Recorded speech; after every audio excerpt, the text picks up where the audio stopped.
Scientology is a brainwashing system. You have to unbrainwash. You have to come away from these ideas. So people come away from Scientology without realizing that their conceptual framework of the universe has been modified.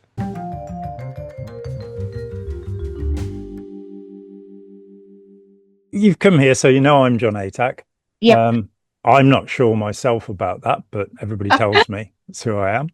And I'm known as Two by this lovely person who's one of my closest and dearest friends. This is the inimitable Bonnie Woods, and I call her Three.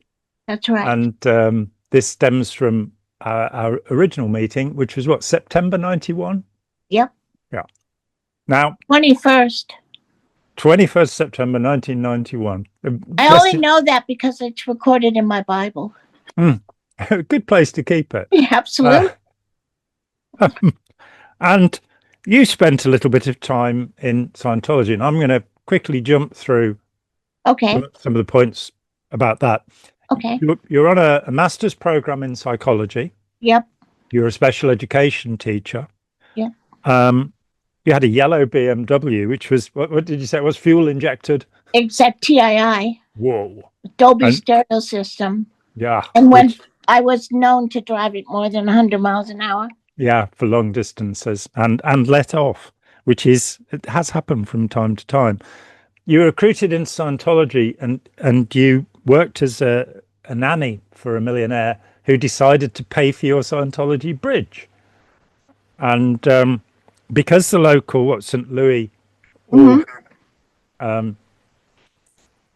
couldn't give you OT levels, they decided that you needed 15 intensives, and an intensive is 12 and a half hours. So that's what, 150 and 180, and then the half hours on the top of that. That's nearly about 200 hours of expanded Dianetics. You should share with them what that lovely procedure is all about. Well, tell us the fun you had on expanded Dianetics. Oh, well, the purpose of expanded Dianetics is somehow, obviously, you need to be persuaded that you have evil intentions across the whole track. So the idea is to find and locate those. So all of your past lives forever in the last 1.25 quadrillion years. Absolutely. You can see why you'd need 15 intensives, actually. Yep. So you spent 200 hours finding your evil intentions from the beginning of forever. Well, that was the intention of the auditor. However, the procedure clearly was so hypnotic that I would obviously very quickly go into trance and not be able to be registered on any meter. Yeah. So that always, made the sessions difficult. And then they had to decide, I'd achieved some amazing state. So I was, at some amazing level of something that caused them to have to stop the auditing. But they, trudged on, because they couldn't count that on their statistics if I didn't actually start the session. And that's the important thing, statistics. Absolutely. So you ended up in this organization in Los Angeles. You'd been running the Apple schools. Yeah, in the Midwest. In the Midwest, 4 schools there, which were Scientology-based schools. Nothing to do with Tim Cook or Apple, or Tim Apple, as the president called him last week. And you did operating thetan level 3, the upper level where you meet Xenu and the body thetans, 75 million years ago. And you did that in a closet at the Manor. What would then become the Celebrity Center. And you adopted a child during this period? Well, I came back to St. Louis, having finished that quite quickly. And then I think at some point, later on I did Key to Life, and that was another interesting time, only because I achieved some state they had to make up because I couldn't get on a meter and, just kept flapping downward, never being able to register anything. So they had to have some explanation for that phenomena. So I came back to St. Louis, and I adopted. Oh, I actually got married on the day the church was raided, so it was easy to remember. Which is July 1977, at the time the largest raid in the FBI's history. I believe it was the 8th of July. Yeah. And my husband at that time was in the guardian's office, so he was gone a lot of the times. But yes, we adopted a child, and then we went into the Sea Org for a year on the promise that I could run the cadet org, which I thought would be a wonderful idea. Yeah, because one of the worst places to be in the world, the cadet organization. They did terrible things to people. And unfortunately, my eldest daughter was 3 years old at the time, so but fortunately we weren't there that long, but it was long enough that one of a big regret. I've talked with a number of people who are in that specific cadet organization, and some who were in the one in East Grinstead at St. Hill at Stonelands, and the stories are just dreadful. The idea that this group should promote itself in some way as a religion, as something that's positive for humanity, and should mistreat children so severely is just unbelievable. The woman I talked with here in England, she said there were 80 children. She was one of them, and there was one adult. And just that she said, we were wild and we were starving, and that was the way life was. Anyway, you somehow managed to get yourself declared suppressive. I did. Yeah. That's because I became medically so ill that they had to give me a medical leave. I had to have major surgery, and I didn't want to come back. So obviously that was enough to. I actually have done more admirable things that would have entitled me to suppression declare many, many times in these last years, but no one is. Whether or not that exists somewhere, I don't know. My solicitors were unable to get them to answer that question with any degree of truthfulness. So I think I earned my suppressive person declare. I acted in more admirable ways, but I've never been able to get one given to me, unfortunately. It's a strange contradiction that, in fact, what Hubbard calls the condition is the anti-social personality. So it's an ASP. And an SP would be, of course, a social personality declared. Oh, okay. So that's, I think, how I take it. Okay. That I care about other people, so I stood up against Scientology. So you were rescued by the man who has now been your husband for 40 years, my dear friend Richard. Yep. And but while you were, Leah Remini said you can take the girl out of Scientology, but you can't take Scientology out of the girl. I did offer to help her do that before the aftermath started, and the offer's still on the table, and I won't tell anybody about it, and I won't charge any money for doing it. But it shocks me. I had 17 years away because I was just wiped out. You were there, you saw it happen. The legal cases against me, the harassment, people breaking into my house, being followed by private detectives, smear campaigns, little booklets being put out, all sorts of horrific statements being made to the police and anybody else. It was just a nightmare. And at the beginning of 1996, I just went, I can't do this anymore. I don't. The courts have gone wrong. The cops have gone wrong. Everything is, they've managed to do these things.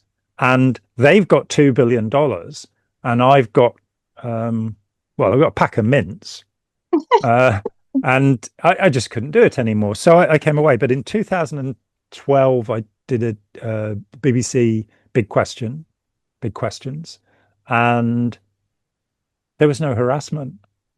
If they'd just written me a rude letter, I'd probably have gone, oh, don't want to do that again. That was horrible.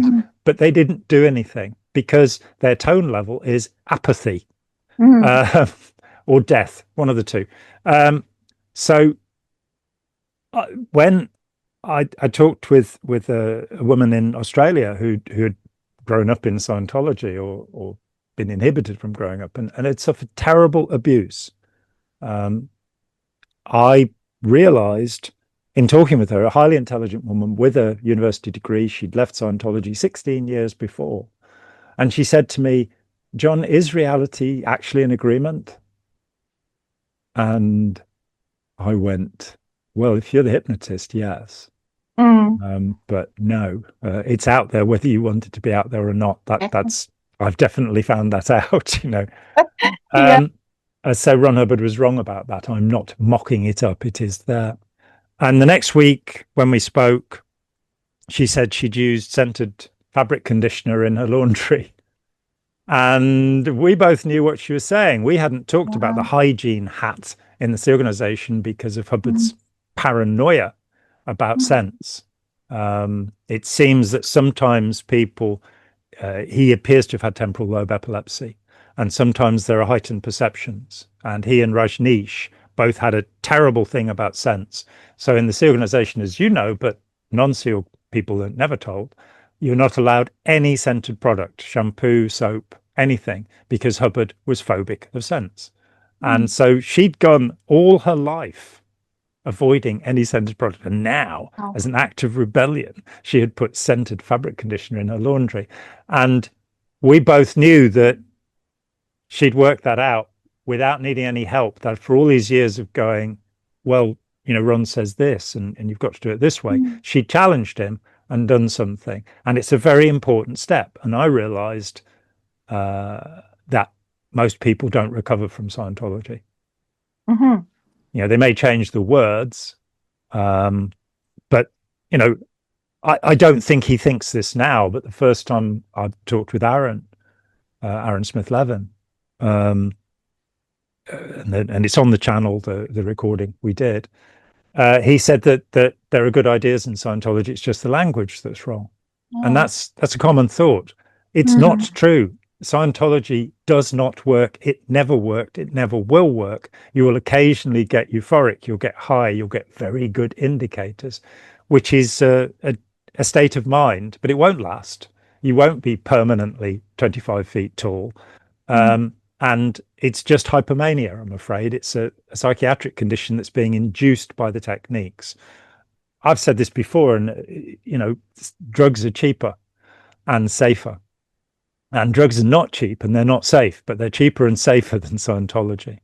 Fundamentally, you lost your self-esteem as a consequence of Scientology. You lost your bearings. You didn't know really what was going on. And for several years, you wandered around in a daze. Would that be? Tell me about that. It would be more serious than that. I would say when we moved to, well, I had my youngest daughter in California, and I had 36 hours. I had a cesarean section ultimately, but I had 36 hours of silent labor. So that was pretty much indicating that I still was heavily in the mindset. And then we moved to England, and we lived in a little village called East Preston. And I think that in itself was probably helpful because there was no real understanding or mention or anyone talking about the subject of Scientology at all. Re-stimulating it. Yeah, but I actually had a nervous breakdown at that point. And I can remember it happened when my mother died. And then I found myself actually, unbelievably, we have here, and they probably won't understand it in America, but we have toilets where all you have is a toilet and a tiny little sink. And I was actually able to get myself on the floor, on the wall between those two things. And then, but fortunately, we had a house by the seaside. So I would get up in the morning and my wonderful husband would make me some sandwiches, and I would walk for miles, just walk up and down the seafront. And eventually got to the point where, you know, I think I could handle life a little bit better. But then, of course, I had a friend who was a Londoner, and she insisted I listen to the radio. And so she said, you've got to have a radio, and you've got to turn it on, and you've got to listen. Oh, I guess it would be Radio 4, maybe. Yeah. I don't still do it, and the first thing I ever listened to was an interview with Russell Miller. So I ran down to W.H. Smith, literally ran out of the house, got a copy of the book, brought it home, hid it in the airing cupboard. You know, people won't know what that is. Spike can tell them. Yep. It's where we air our clothes. We're rather strange in that way. Then this is Barefaced Messiah, the biography of Ron Hubbard by Russell Miller that I worked on from beginning to end. Yeah, I hid it in the laundry cupboard so that Richard wouldn't see it because I didn't want him to read the OT3 phenomena because it would kill him. Yeah, I mean, within 2 days. Dead serious. Yeah. But at that time, all of those hundreds of millions of people that South Park has killed by revealing the OT3 material is appalling. I mean, I look back at now and I think, wow. Anyway, oh dear, did I believe that? Oh, where was your head, girl? But that was what spurred me to try and find you. But then I couldn't. First, I just couldn't do it. I don't know what happened, but I even had remarkably went out to dinner in East Preston once with a couple, and she said, what did you do before you came here? And I thought, oh. So I told her that I'd done some Scientology, and she said, oh, you should talk to John Atack. I thought, well, okay, I would if I could find him. I think the cave-in thing caused a problem. Yeah, it does. Yeah. It has since I was born. I couldn't find you, but eventually, fortunately, I did. And I think that my recovery from Scientology, I mean, I would say now I'm probably more recovered than ever. Of course, as you all probably know, I have quite a vibrant living faith. But I think what is significant is I had which I'm always grateful for, the opportunity to sit with you for hours and untangle what I've been taught to the point where I could see, not by denying that I've been taught that, but showing me, the contradictions of what I've been taught so that I could actually begin to unpick that tangled web. And I think this is the vital point, which as we met in 1991. I've been doing this for a long time. Yeah. But starting in 83, that therapists will say, what were your experiences? Talk about the trauma, talk about what happened to you. And they won't get anywhere other than getting you further engrossed in the terrible things. And what we're seeing, and there's an explosion of it, and it's why I wanted to make this video, there are now probably hundreds of channels where former members are talking about their trauma. Now, that's not a bad thing to be doing, but the problem is that you can get stuck in it. So you can get into the a rage about what happened, and life is still miserable, life is still awful.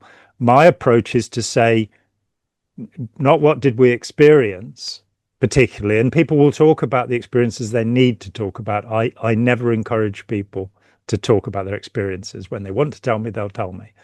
What I want to talk about is what we came to believe and why we came to believe it, because I'm absolutely convinced that the way we behave is based upon what we believe.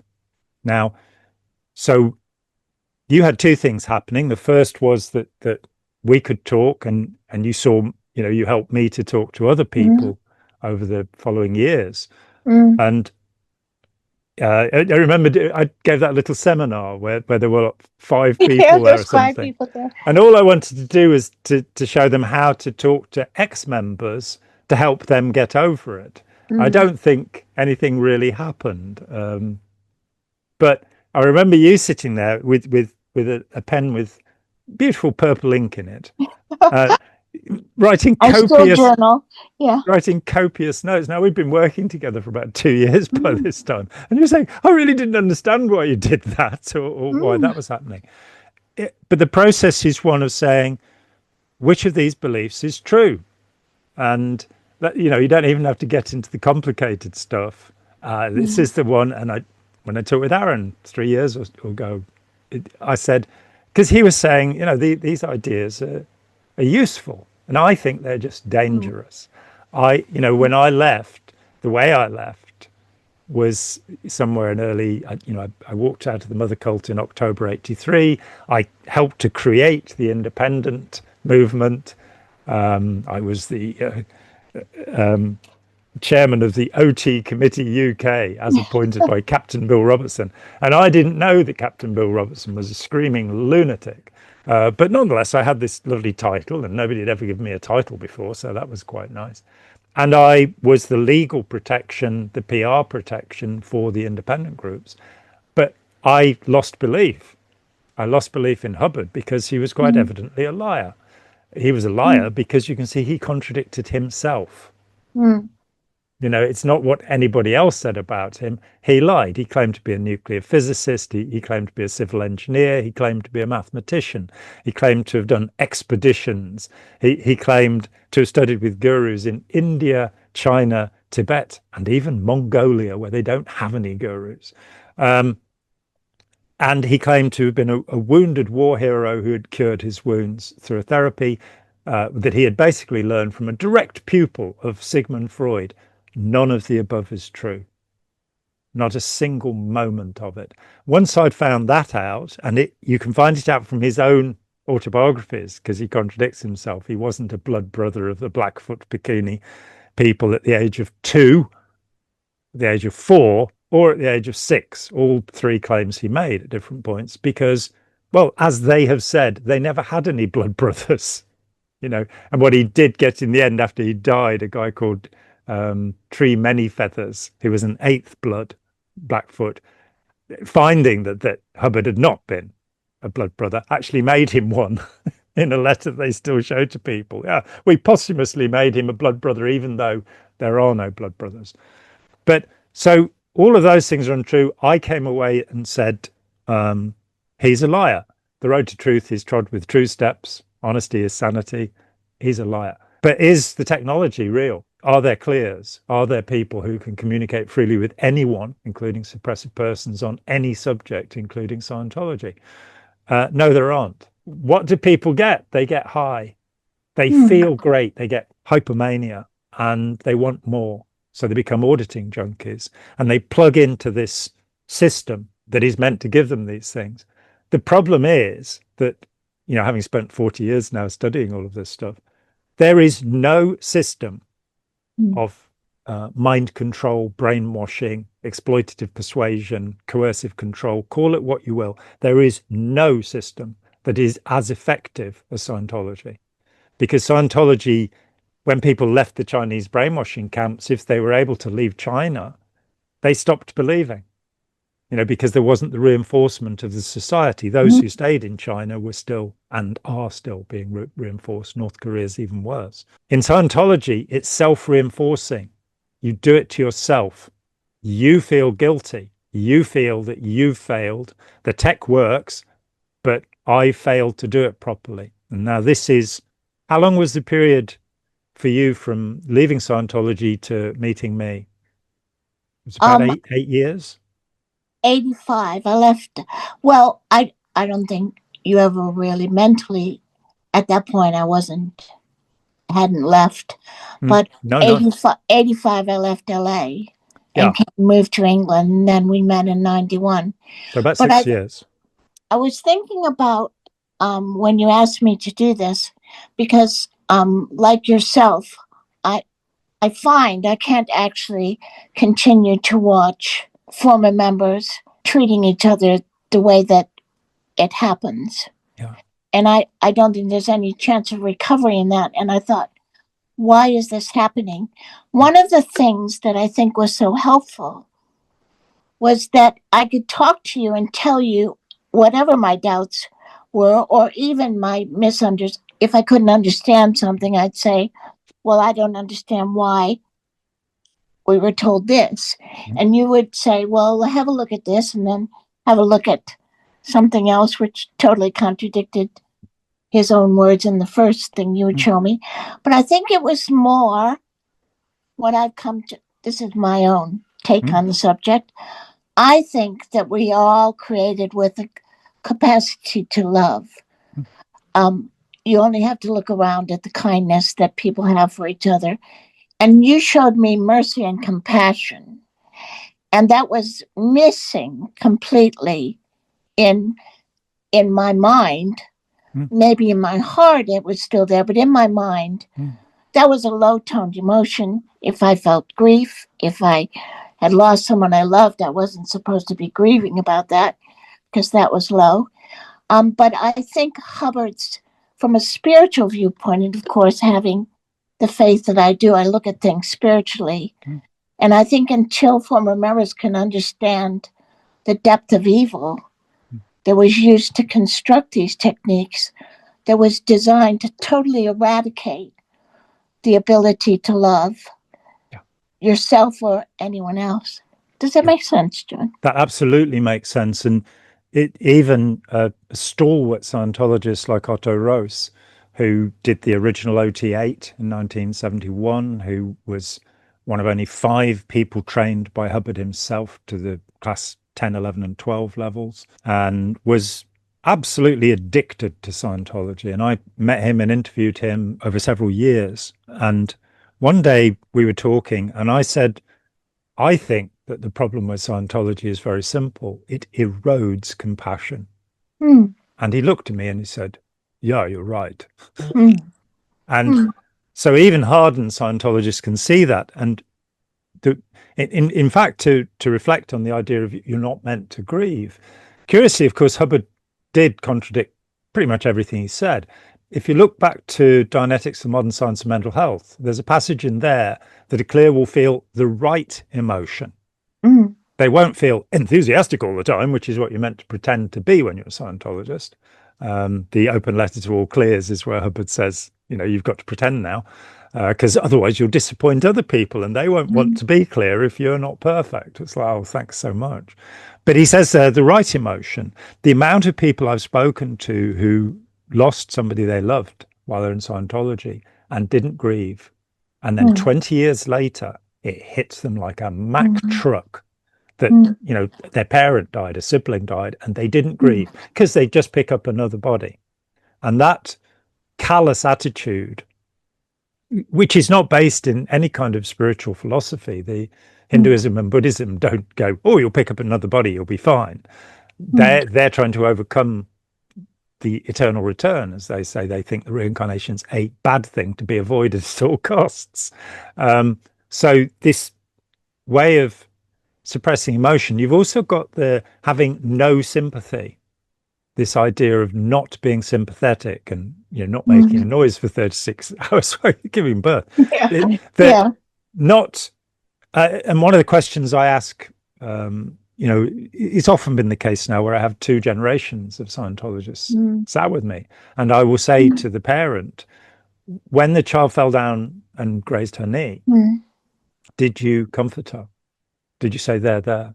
And of course they were silent. And that can have a profound effect, that lack of care and emotion. I can remember when I was 5 years old, my dad bought me a bike, and he bought my brother Jamie a bike, and Jamie decided, because he's a lot more intelligent than me, that he could put a rope between the bikes and he could ride up front and I could ride behind. Now there were a couple of problems here. I couldn't ride a bike. Was one of them. I came off the bike and I grazed my knee, and I was 5 years old. And the trauma could have stopped me from riding a bike for the rest of my life, but I still ride a bike. There's a happy ending to that part of the story. But my grandma was there, my mother's mother, Sarah Annie. And I have never forgotten the sense of warmth and closeness and comfort that I felt, because I'd got grit in my knee. And so the idea of being cold and sterile and, uncaring, and now it becomes all about, I'm going to achieve the state of OT. It's not about how I'm going to help the world. Other than by putting a yellow T-shirt on when the cameras are running to pretend you're helping. and then walking away, as their volunteers do. People disconnect from themselves. They disconnect from their hearts. They disconnect from care and concern. And I don't care about how intelligent people are. I don't think intelligence is measurable, and I don't think it's especially relevant. I care about how much people care. And the people that I want to know and get on with are the people, not the psychopaths. And Scientology makes people narcissistic. It makes them sociopathic and selfish, rather than looking at what they can do to help the world. They're looking at what they can do to make money so they can do more Scientology, or give more to David Miscavige so he can have better toner in his hair. This is all natural, by the way, you know. Well, so is mine. The John Atack method. I think what is even more frightening, though, is that Hubbard was well informed of how he was causing this to happen. Yeah. To those around him. But I can remember distinctly an intervention with a lovely young man from Surrey, and his girlfriend had broken up with him, and I made a remark at the table about the attitude of girls towards their boyfriends that was horrible, and he broke down. And I think that, and on another occasion, when that lovely young Australian young man with his sister, who, when you faced her with overboarding and what Hubbard had actually done, and she said, well, he needed to get ethics in, and her brother broke down crying and said, how can you believe that? And that is what she watched him. And I think it has become apparent to me that the real victims of Scientology, I mean, the more serious victims, are those who are in the Sea Org, who live it 24/7. There's never an opportunity to be outside that captivity where everyone else thinks that too. And you're surrounded by this wall of hatred, really. And I see the infighting amongst former members now, and I think, you know, it's fine to be activists, and I love the activists, and I support them, and I'm on the street with Anonymous in it, and I was on the street again recently, and I understand the need to inform, but there has to be a need to help them recover. Yeah, and there has to be a need for them to open their minds to the idea that they need to understand what happened to them before they can actually really help anyone else recover. You need to be healed before you can heal others. The Buddha said you need to be enlightened before you can teach enlightenment. I don't personally believe in enlightenment after 40 years of chasing it, but never mind. But nonetheless, the idea that you're going to be blind and lead blind people is not very sensible. And my friend Carlos Cornier, who was in the Sea Organization many a long year ago and had 10 years of that, and he was down at the Flag land base in Florida, in Clearwater, and he was on the rehabilitation project force, where he was being treated as the lowest of the low, not allowed to talk. You have to run to your next job. You're punished in all sorts of ways. In fact, at the Clearwater, you don't get a mattress to sleep on, and you might be 2 years in this prison gulag until you are tamed and broken. And so he's, at the lowest ebb of his life, doing some awful menial tasks. They clean the toilets and stuff. And there's a protest. This would have been, 40 years, 50 years ago. There's a protest, and one of the protesters spat at Carlos. And to me, that exemplifies what is wrong with the protest. I disagree with Anonymous. I don't like what they did, where they're standing outside the Tottenham Court Road organisation. I think it was Tottenham Court Road, one of the London ones. And there's a chicken shack or Kentucky Fried or something, and they're pointing at that going, chicken, chicken, chicken. And then they're pointing at Scientology going, cult, cult, cult. Now, I've talked to somebody who was in that building when that happened, who was terrified. And how that's like Carlos being spat on. You go and picket the businesses, go and hand out leaflets to the clients of the super rich people who are keeping Scientology going. Forget about the organizations, unless you're going to do it the way our friend Tori Chrisman does it, and you go and have these delightful conversations with people going, oh yeah, I've been in for 60 years and it's not done me any good at all, but I'm still doing it and I'm hopeful. That was a woman she was talking to. That's not me imitating Tori. I would never do that, and Tori is wonderful. But you know, the idea that the Scientologists are responsible for what they're doing, even David Miscavige, even Ron Hubbard, you know, nobody's done more digging on Ron Hubbard. Well, probably Jerry Armstrong did, but I've looked into his psychiatric condition, which in great depth. My new book, If Scientology Ruled the World, has a chapter, a diagnostic chapter, which I've been very careful about, and nobody's done this thoroughly before. I think I understand what was wrong with him. It doesn't excuse him in any way. He was intelligent enough to be responsible. He was a domineering sadist. He liked enslaving people. You know, when Charlie Nairn, who filmed the Shrinking World of L. Ron Hubbard, which is the first thing that anybody should look at with regard to Scientology. We used to use it on interventions. We did, yeah. And it was always the thing that would turn somebody. Get that far, and they'd look at Hubbard slathering and sort of blinking and, you know, unable to answer a question straight. You know, I had no second wife. You know, I had a first wife and a third wife, and I wasn't very good at math. Do you believe in reincarnation? Your followers believe in reincarnation. Oh, yeah, they do. Of course they do.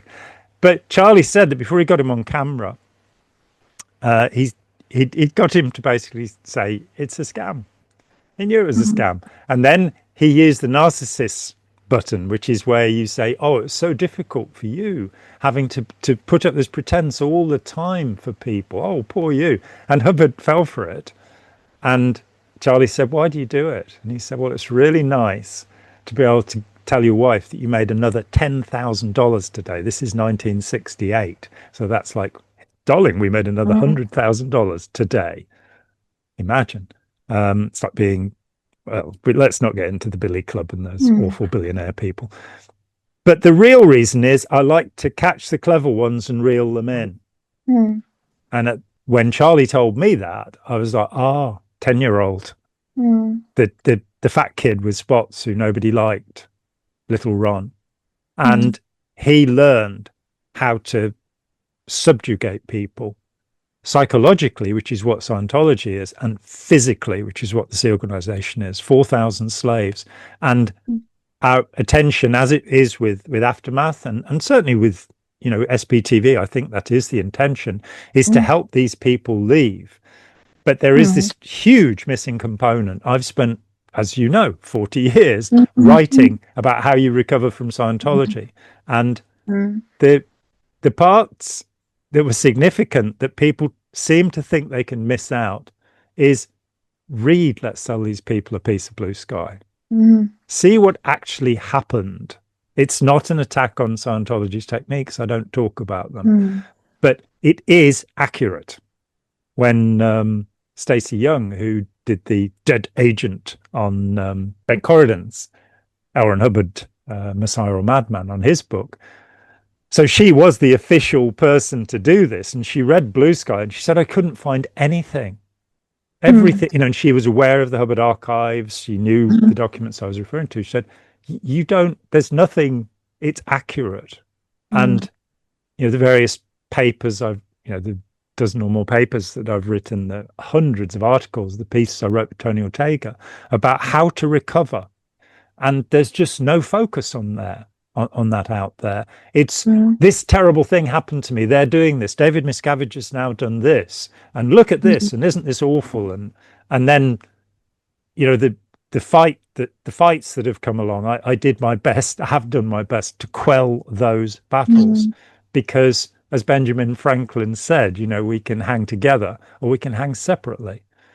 I don't think Scientology is dangerous in the way it was when we were standing up to it in the 90s, before the internet. But it's still immensely wealthy. And there are still 4,000 slaves. And the focus should be on helping people to understand how their thinking processes were hijacked, how they were brought to think of the world through a lens created by L. Ron Hubbard. What I went to with Aaron 3 years ago was ARC. Because I said, well, give me an example of something that's a good idea in Scientology. He said, well, the ARC triangle. I said, affinity, reality, communication will all be equal. If you raise any one of them, you'll raise the others, and they make understanding.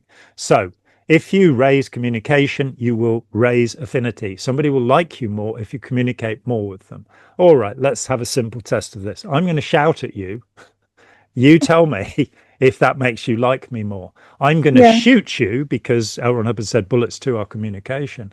Does that make you like me more? And you go, oh, but isn't the whole of Scientology based on increasing communication to increase reality and the agreed upon apparity of the universe? It's not true. And as you perhaps recollect, I don't, you weren't there, but we must have talked about it. I got 11 former Scientologists into a room, including, if there are 11 people in a room of ex-Scientologists, one of them will be reporting back. And his name was Cyril Poulter, and that's his real name. He later stood for the British Nationalist Party, fascists, and he was a spy for Scientology under the name Charlie Poulter. Bless him. I hope he's all right now. So he was in the room. But between us, we had 210 years of experience as Scientology. And I thought, let's do this process. I'm not the person to start the conversation because people think I'm an expert and they'll give me the floor. So I went to my left and I said, tell me a time when you used the 8 dynamics to solve a problem. And we went all the way around the world, all the way around the room, slightly smaller. And nobody in that room had ever even tried to solve a problem by weighing something up across the so-called 8 dynamics, the urges to survive as yourself, the first dynamic, as your family, through sex, the second dynamic, as your groups, the third dynamic, as mankind, the fourth dynamic, and on up to God. And so we got around the room and I said, well, let's look at this. If there were 7 votes, but God didn't agree, and you believe in God, then your 7 votes are useless because you're going against the will of God. So there's something mathematically imbalanced here. It's good for me. It's good for my pet rock, which is the 5th dynamic. It's good for my cricket club, the group. It's good for the missus, but it destroys mankind. And you're kind of going, there is, I get 1 vote, 8 billion people get 1 vote. This is not science of any kind. It's not helpful. And as you pick apart these things, so what I wanted to do then was to lead, I can't be in that group because I know too much. People need to discover this.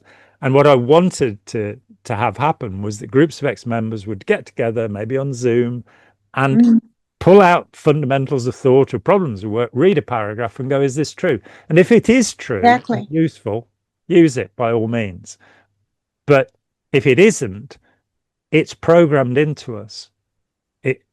These became absolute truths for us. I had 9 years of absolutely believing this and not understanding why the organization was such a complete fascist shambles.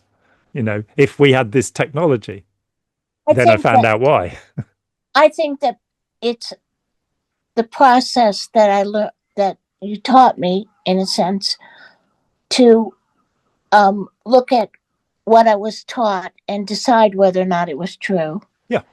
And to understand my own reactions, actually terribly irrational reactions to things, and think, now, where did that come from? Why am I acting like this for that reason? Richard will tell you he could not for years say the word organized. After we met, he said, you're a little better about the O word. I realized that the reason I was so upset about that organized word was because the organizing officer would come around and if your in basket was not handled properly, you'd be punished by having no libs, no days liberties. off. Yeah. So being having to be organized, there's actually behind, I don't know, you will be better at explaining it than me, but behind these what seems like simple truths or things that they taught us, there's actually fear involved in not complying to them. So the fear becomes so great. And when we were in litigation with Scientology for whatever, 7 years, I guess, I don't know. At the end of which time they withdrew their suit, acknowledged that what you had put forward was true, and paid you, I think, what, $55,000 pounds and your costs. Yeah, but more importantly, they had to say sorry. And I can remember talking to my Queen's counsel, and he said, well, Bonnie, they don't actually have to apologize. And this was 24 hours before I would have been, by the estimation of my law firm, 19 days on the stand. And they wanted to settle, of course. And I said, well, no, not until they say sorry. Yeah. They have to apologize. Publicly, exactly. But I think that probably because I have a living faith, we talk about the fear of Scientology, and people have a fear of what they can do. I think perfect love casts out fear, so I was never frightened by it. Not particularly. But I think, obviously, humanly, I would get tired after 7 years of litigating in person. Well, fortunately, Alan Overy did some of that for me. Replaced me with, I remember being in a room in Alan Overy with the head of the chambers, and he said, Bonnie, look, here is your, you have a barrister, we have these lawyers. They sent a thing around Alan Overy to all of the offices asking, did anyone want to help with the case? And of course, there were a lot of young solicitors, and that was a good thing to have your name on the list of people helping in a liberty action. So we had this immense law team. And he said, I'm embarrassed because he said, the last 6 years, it's been you and Richard. And our dear friend Ron, with his vast knowledge and his A level of law, that got us through 27 interlocutories. But I think what the motivation was, I do not want people to live in the fear of what was done to them. But if they want to stop being afraid and stop being angry at each other, they need to understand how that anger and that fear was created in their mind. Yeah, and that being rational, having good critical thinking skills is important in life. But the problem is that we actually attach emotionally to people and to things. And when somebody has found out how to control our emotions, how to make us feel guilty, how to make us full of fear, phobic, how to control our aversion. This is something that I've pushed very hard in the last 20 or 30 years, because in the counter-cult world, we have phobia induction and we have guilt induction. But there's also disgust. The idea that if you mention the word psychiatrist or brain to a Scientologist, they go, it's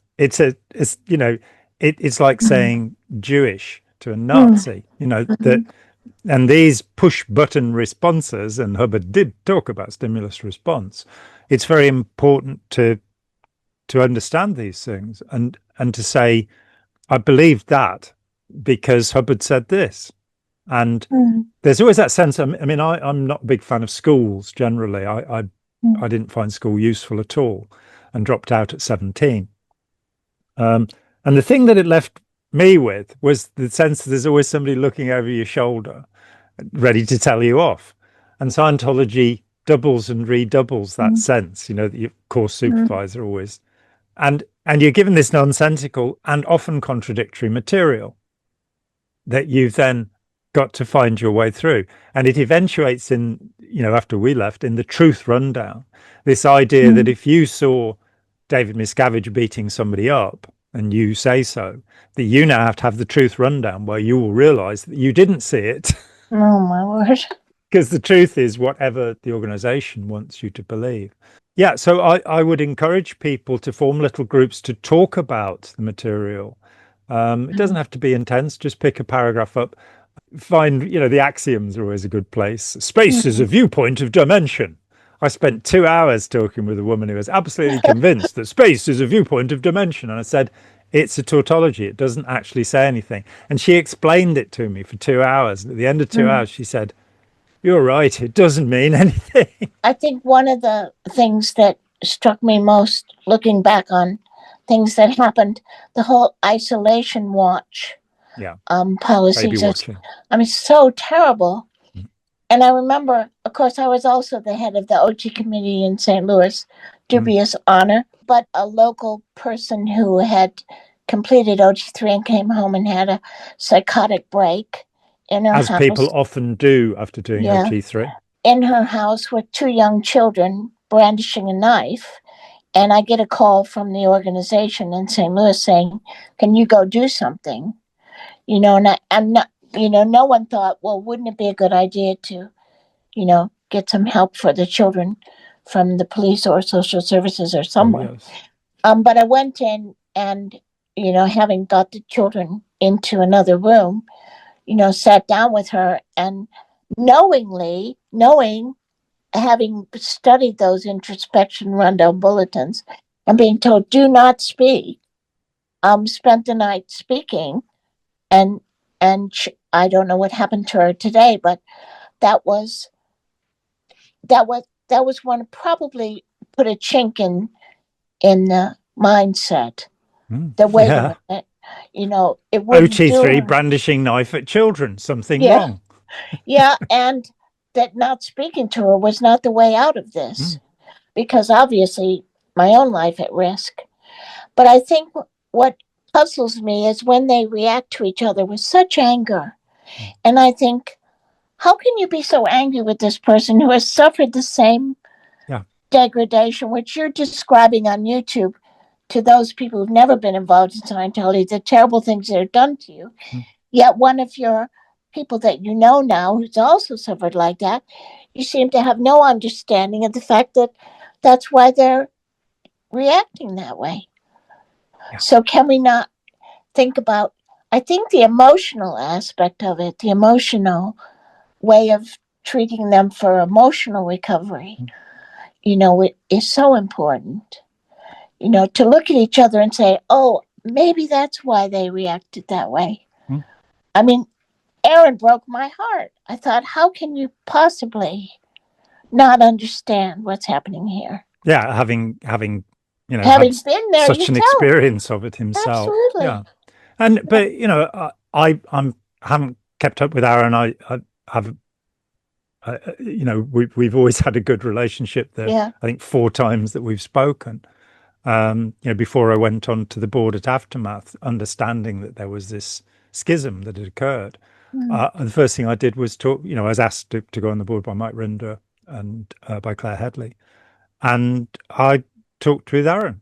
I said, do you mind me doing this? And that was the January, and everything had exploded the November before. And he gave his assent.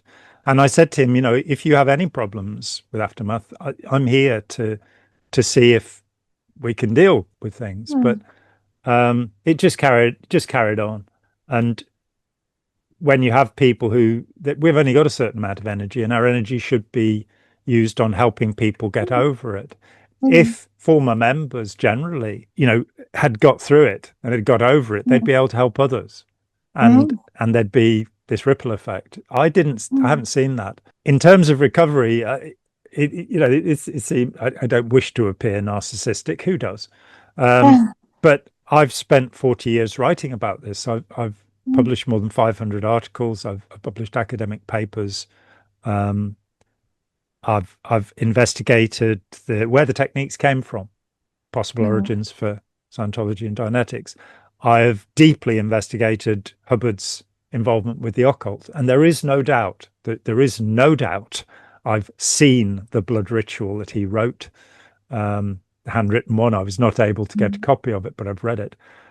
We know what he did. We know that in 1946 he tried to summon the Antichrist, That was his intention. He did 2 ceremonies with Jack Parsons. Those ceremonies still exist because they were recorded and then transcribed.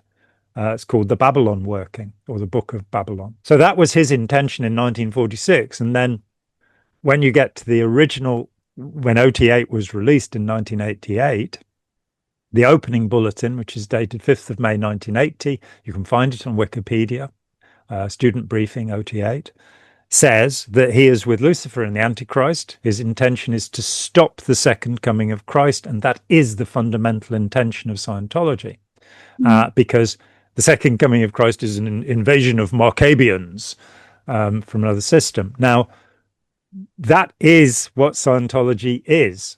Everything else is secondary. He was seeking to elevate himself, but he was seeking to bring the end days and the rule of Satan. And, you know, I'm not deeply into any of that stuff, but if that's your intention in life, that's nasty. That's horrific. And seeing that that's what happened, understanding that, I think it's necessary to understand Hubbard's biography. I would definitely recommend Barefaced Messiah to anyone. Russell is one of the great biographical journalists of the generation. His book on Conan Doyle is exceptional and shows you what a lunatic he was. But it's methodically researched. We took it through the courts. I was the expert witness for it in 87. And he had my manuscript because I couldn't get it published. So he had the original manuscript of Let's Sell These People a Piece of Blue Sky, and about half of it gets in there. He's even got 4 of my chapter titles, cheeky blighter. But then I was able to publish Blue Sky, and I was able actually to include some of the things that we'd found out researching Barefaced Messiah. I think there is no other biography, there is no other history. There's, you know, Janet Reitman's pathetic Inside Scientology, which just takes material from those 2 books and then gets it wrong. You know, there's a mistake on every page in that book. But there is no other attempt at a comprehensive biography. I think reading those books, and you know, there are others, Tony Ortega's Unbreakable Miss Lovely, is a vital look at how the intelligence organization was functioning. But Scientology is a system of implants. It is exactly the thing that Hubbard decried. It's a system of hypnotic implants. And the question that my friend Steve Hassan has been asking for many years is, how would you know if you were brainwashed? You know, if you're in that state, how would you become aware of it? And I dislike the word brainwashed intensely, but nonetheless, it is the popular word. Scientology is a brainwashing system. You have to unbrainwash. You have to come away from these ideas. So if you're still, you know, you've been through the Chinese program and you're still going, but Chairman Mao was a brilliant guy and he had some great ideas about how to lessen the population by killing 70 million people. You know, I mean, that meant we got much more food. And the way he chased the sparrows off, sparrows are awful things. But of course, Chinese communism is a bad thing. You kind of, people come away from Scientology without realizing that their conceptual framework of the universe has been modified. And it's really easy to undo that by, let's use his word, confronting what was done.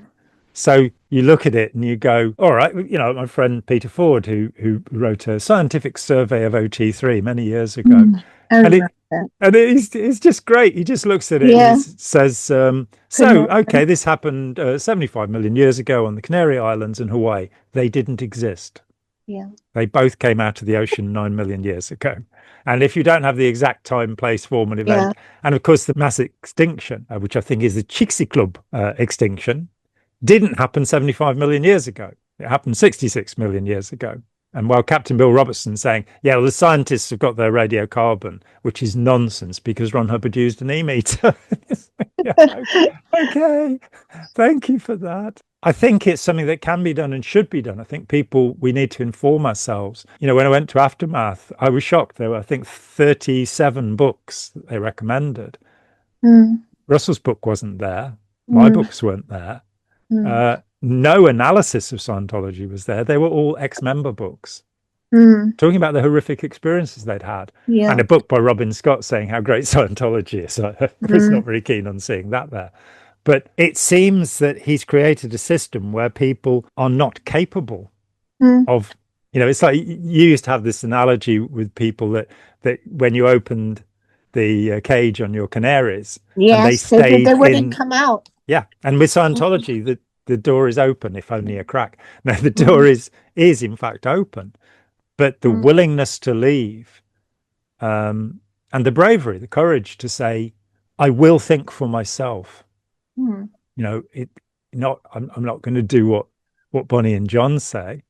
I'm not going to do what Ron says. Bonnie, John, and Ron. We should form a band. Yeah. 1960s, Peter, Paul, and Mary type band. Yeah. How do we get to think for ourselves? And there are people out there. Tony Ortega's work is great. Chris Shelton's done a lot of really good work. I think Aaron's done some important things. I think Jenna Miscavige has done some important things. I particularly like the things she did with her ex-husband, that there was such a camaraderie between them. And that's not something you often see between separated spouses. But you have to understand the experience and get to the beginning of it, which is to find this narcissistic sociopath who had temporal lobe epilepsy, religious mania, grandiosity, bipolar disorder, hypergraphia, the inability to stop writing, loquacity. You go through all the traits of this condition, which means he was kicked in the head at some point as a child, maybe when he was breaking Broncos at the age of 3.5, who knows. But he had something terribly wrong with him. And when you read other writers who knew him, and I was in touch with A. Van Vogt and L. Sprague de Camp who knew him, they just describe this dreadful, tedious person with awful bad breath. And yet somehow he made of himself a god. Anyway, I want to thank you, because You're welcome. we are very shortly going to publish If Scientology Ruled the World. Yeah. Sex magic, space aliens, Nazi occultism. Actually, the title, let's start again. If Scientology Ruled the World, Nazi occultism, sex magic, space aliens, and the Second Coming. And it will be published under the imprint of Bonnie and Richard Woods, my publishers these many years. And I wanted to thank you for that.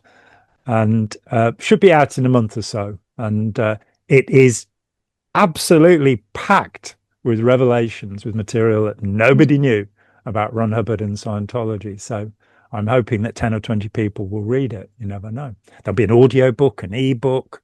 We should have a children's colouring book as well, shouldn't we? A mindfulness map of the book and all that kind of stuff. But there will be an audio book, an ebook, and a print book. Oh, wonderful. Yeah. I'm glad that the legacy of the litigation is having some use. Obviously, we were always and always are grateful to you for what I sometimes refer to as the cookie jar. Yes. Without your documentation, that battle would not have been won. So, it's long past acknowledging your contribution to my apology and to the fact that I can publish things without, I wouldn't want to go back to court, but if it ever came to that, I think it'd be interesting. I'd be interested in the discovery and how I like discovery. And I'd be interested in the discovery of the further libeling of my life, which has clearly gone on. But obviously, it means a lot to us, to Richard and I, that our 7-year court battle can protect what you write now. Yeah, thank you. And if you look to Wikipedia, it says that David Miscavige avoided service 14 times in a case where he's being accused of fundamentally running an abuse ring, human trafficking and this kind of thing. And so I don't think he's going to sue me, but I would like to say, David, if you're watching, that anytime you want to pop around and have a cup of tea, as long as you don't want to practice your crossbow on me or your battery, and as long as you can keep a civil tongue, I'd be really grateful. I'd be happy to help you. So, David Miscavige, if you're watching.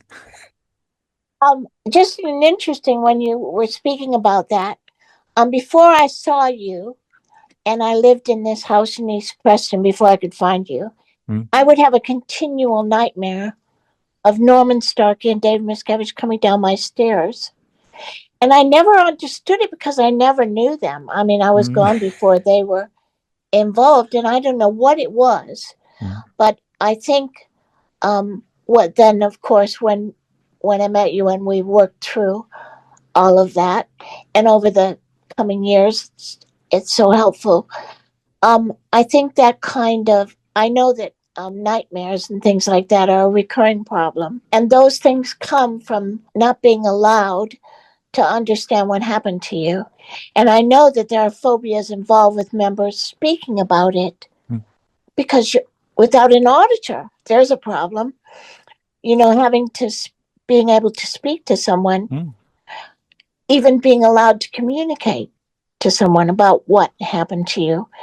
And the sooner that those barriers are broken down by what you suggest of members getting together, but perhaps the focus could be on providing material and a library that is factual and encouraging that process to happen before the activism, really. Because I worry about people who become immediately active because absolutely, they'll be so damaged by not being able to stand up to whatever can happen internally.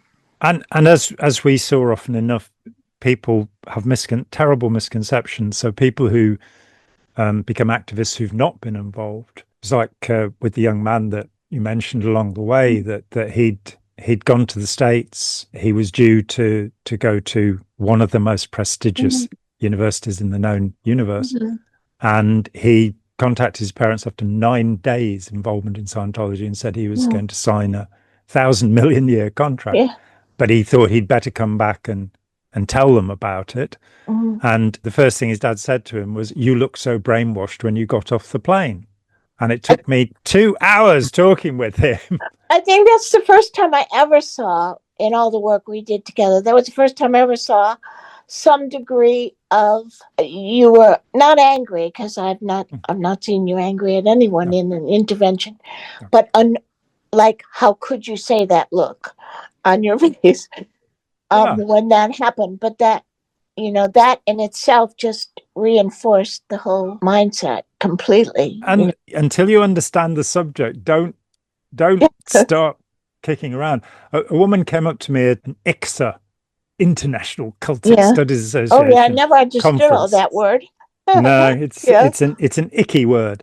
But a woman came up to me and she said, at least with her daughter being in the Sea organization, she wouldn't be allowed to have any children. And so the children wouldn't be subjected to it. My heart sank.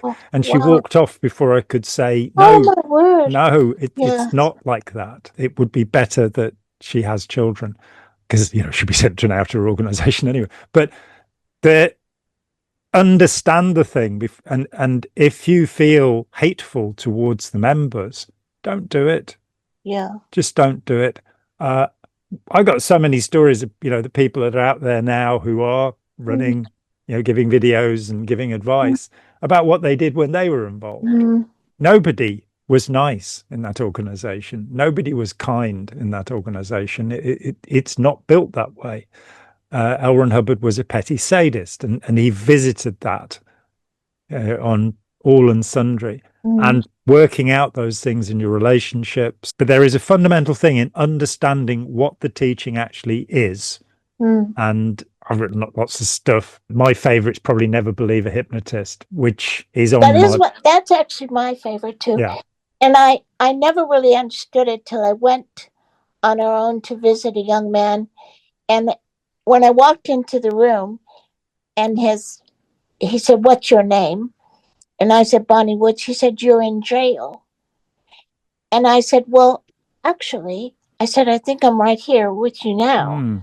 But I thought, and he said, "Well, no, you can't be here because you're in jail." And I'm like, wow.